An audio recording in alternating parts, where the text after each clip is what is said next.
Antes de hablar a fondo sobre la fisiocracia y los conceptos que la componen, se debe entender el contexto en el cual surgió, pues con el auge de la Ilustración en el siglo XVIII, que reemplazó la metafísica por la razón para entender la naturaleza, también llegarían suntuosos avances tecnológicos, principalmente en la rama de la agricultura, que, en paralelo con el contexto social francés previo a la Revolución, traerían consigo una escuela revolucionaria en lo económico, pero conservadora en lo social, siendo esta la fisiocracia. En síntesis, la fisiocracia es una idea económica que se basa en que el verdadero producto de todo valor es la propiedad de la tierra y los productos agrícolas. Habiendo clarificado esto, haría falta conocer cuáles son los conceptos principales que giran en torno al término fisiocracia, siendo el primero de estos el orden natural. Provenientes de physis, naturaleza, y cracia, gobierno, la fisiocracia creía en el orden natural como el mejor ordenamiento social posible, cosa que se había evidenciado cuando la razón demostró la perfección de las leyes naturales, leyes tan perfectas como su mismísimo creador, es decir, Dios. Estas leyes estaban divididas en las leyes físicas que dirigen el mundo físico de forma ideal y las leyes morales que dirigen el accionar moral que se da dentro del mundo físico. El producto neto. El dinero y la riqueza no son iguales. El dinero es una riqueza estéril, pues no es renovable. La riqueza son los productos renovables procedentes de la agricultura, que no solo eran para la subsistencia del hombre, sino también para su disfrute. Este disfrute se traduce en el producto neto, que es la cantidad de bienes superior a los utilizados en materia prima. Es decir, la materia prima es lo que necesita el hombre para vivir, para no morirse de hambre. Si por ejemplo el hombre necesita 5 papas para sobrevivir diariamente, para no morir de hambre, él al producir 6 papas, o sea, una papa de más, esa papa de más sería el producto neto. El comercio y el bon prix de los productos agrícolas. Se debe entender que para el fisiócrata el comercio como actividad era algo estéril, carente de todo beneficio.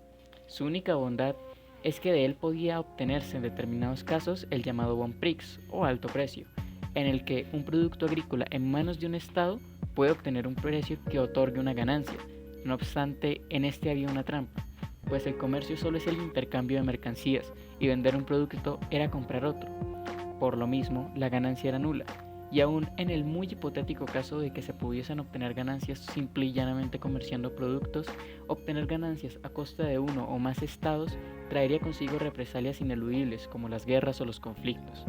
Todas estas ideas encontraban un sustento en el contexto de una Francia golpeada por guerras, empobrecida, afectada comercialmente por los ingleses y con sus colonias en creciente decadencia. La propiedad privada. Para los fisiócratas, esta es la institución social más importante de todas, pues conforme a su orden natural, en 3 aspectos, esta es su centro de atención. En primer lugar, afirman que cada hombre tiene derecho natural sobre lo que trabaja, es decir, si un hombre ara o trabaja 1 kilómetro cuadrado de tierra, ese kilómetro cuadrado de tierra le pertenece, y el Estado debe promover leyes para protegerlo. En segundo lugar, defender su propiedad privada con las aptitudes físicas e intelectuales con las que la naturaleza lo dotó.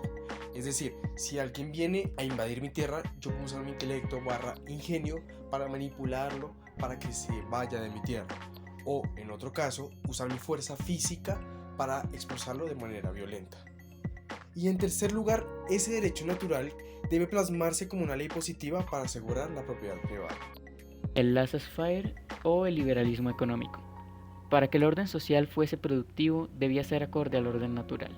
No obstante, la realidad de la época era un obstáculo para ello.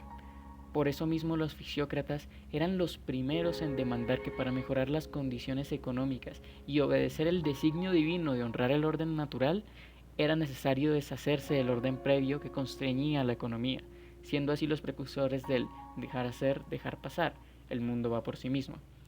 Fueron los primeros en hablar de un liberalismo económico real, una nula intervención en la economía, a la par que ignoraban las desigualdades sociales, puesto que éstas eran el resultado del orden natural. Sin embargo, no eran cínicos ni mezquinos, eran conscientes de que un orden natural basado en los designios divinos traería como principal resultado la bondad del ser humano para sus semejantes. Por lo mismo, de cierta forma, fueron los precursores de la idea de la mano invisible, que regularía el comportamiento individual para el bienestar general. De ese modo privilegiaban que los terratenientes fueran el motor de la economía, pues no solo producían más, sino que gastaban más, y este mismo gasto era lo que movía la economía. pero reiterando, para conseguir esto se debían dar reformas al sistema político. Por ello apoyaban un despotismo ilustrado que modernizase la economía de forma adecuada y de la mano de un monarca ilustrado, inteligente y sobre todo bondadoso. El impuesto único. Única y exclusivamente se le debe aplicar un impuesto al producto neto, pues este no tenía coste de producción. ¿Esto qué quiere decir? Si un hombre necesita 5 papas para sobrevivir, pero produce una de más que ya vendría siendo para su disfrute en cualquiera de sus presentaciones, ya sea para consumo o para comercializar, debe tener un impuesto este disfrute para poder beneficiar y fortalecer al sistema tributario.